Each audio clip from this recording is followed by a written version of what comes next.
The onion ring batter is a little bit different than the fish batter.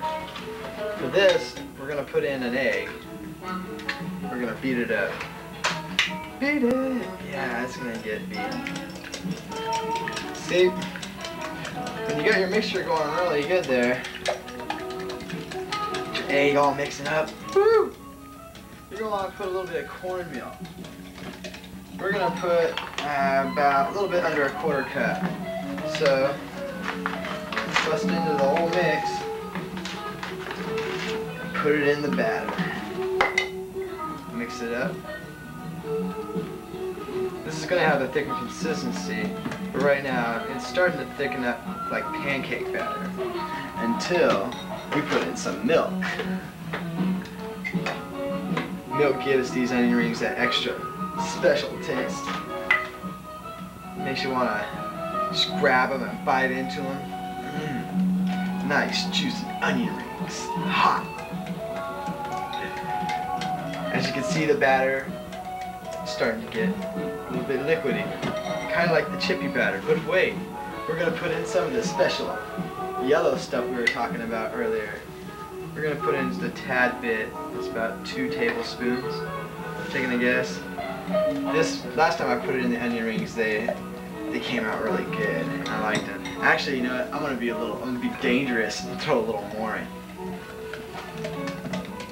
So, whoa, did I put any flour in? No. So we are gonna put, well, let's go with about almost a half cup of flour in this batter. Stir this in here. Ooh, yeah, this is starting to look how the batter should be going here. The onion rings, especially if they're real juicy, they just stick right to this batter. When you throw them in the deep fryer, they go tss. It's nice. It's always good to put a little pinch of olive oil in everything. Just gives it that extra taste that the onion rings probably wanted, but I don't think margarine would really do the trick. I'm going to put a little bit of that cayenne pepper in because hot onion rings go a lot better. Even though we're not in Texas here, in Olympia, we're a little close. Getting towards home, we'll get some paprika in here. Paprika, this gives it a little bit more spicy taste too. It's a little bit more red hotter than the cayenne pepper, but we're going to go on the dangerous side today. Get that in there. Now it's starting to look like Fruity Pebbles, if it was oatmeal. I could totally tell that this is missing garlic. And if our chippy's going to have garlic, we're going to have substantial garlic crumbs. So,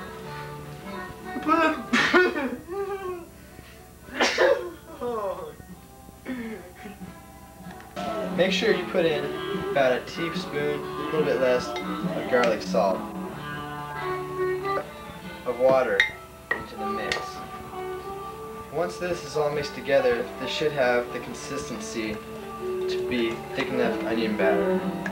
A good way to tell if it's thick is to see how it kind of stays to the batter thing.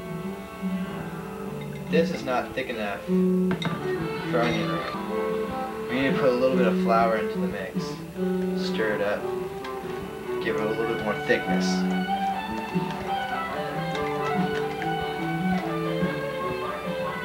It's thick enough now. Around this time, since you got both your batters waiting for the frying, and we're about to cut the potatoes, we're going to put shortening inside the deep fryer, have it on the heat for fish or pancakes. Fry the fish, we're going to put them in some flour. Let them sit over here, absorb some of the flour into the fish and the water it's been in. So it'll have a little pre-coating before it goes into the chippy batter and goes into the deep fryer. Shake up the fish and the flour a little bit. It might make a little bit of a mess, but it's worth it. If you want good fish and chips, put your hands involved in it. Run with the fish. Fly with them. Make them go and become one with the flour. They have accepted this acceptance of flour absorbing the fish. Like the chippy, the fish over to where it's going to be deep fried by the deep fryer in chippy purgatory. Cut up the potatoes in wedges. So you can put them in the deep fryer. Since they've been boiled, they're somewhat cooked, so they'll cook up better. With your floured chip or your floured fish, put it right here and dip it in the batter. And then place into the deep fryer.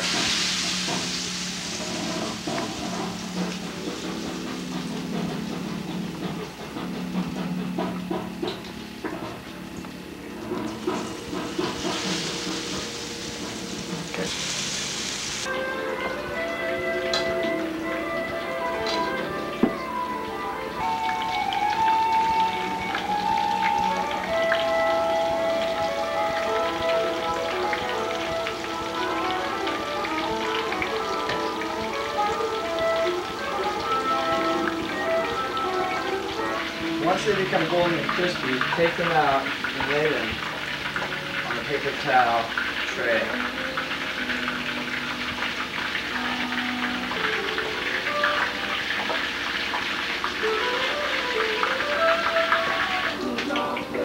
With the onion ring batter, you just put your hands in there, put some onions in there, all ringed up.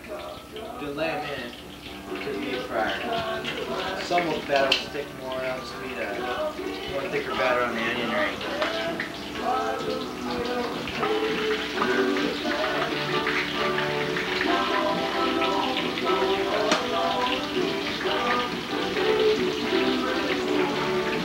Remaining fish batter, we're going to put the rest of the onion rings, place them into the deep fryer.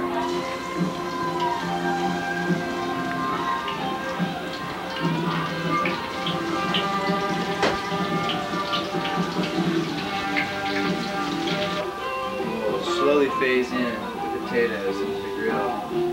These potatoes went to the flour purgatory, so they got a little bit of extra crispy flavor to them. So I have this piece of chicken or a piece of fish. That's The way to tell if the chips are going to be good is if they're really greasy. And the grease permeates through. There's so much grease that's just a pile. It's a good sign. You don't want to eat all the grease, but every little bit that stays behind is alright. When the chips are done, they should look like this. That's a kind of shit, man.